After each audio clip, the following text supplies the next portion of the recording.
আজকে সকালটা শুরু হচ্ছে দিদি বাড়ি থেকে। এই দেখো মুকু এখন ব্রাশ করছে, আর এই যে মা আর দিদি ওরা একটু কাজকর্ম করছে। তো সকাল সকাল আমি ফ্রেশ হয়ে একটুখানি দিদির বাড়ির সামনে থেকে একটু ঘুরে বেড়াচ্ছিলাম। ওর বাড়িতে অনেক ফুল গাছ, যেগুলো সকালবেলা উঠে দেখতে দারুণ লাগে। তারপর এই যে চা নিয়ে বসে পড়েছি আমরা সবাই।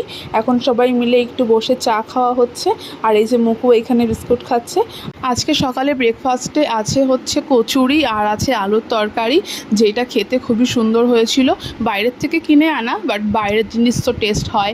আর এখানে হচ্ছে কালকে মা মিষ্টি এনেছিল, সেই মিষ্টি।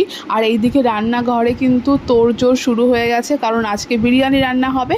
আর আমার দিদি কিন্তু বিরিয়ানিটা দারুণ বানায়। আর এই দেখো মটন বিরিয়ানি, খেতে কিন্তু দারুণ হয়েছিল।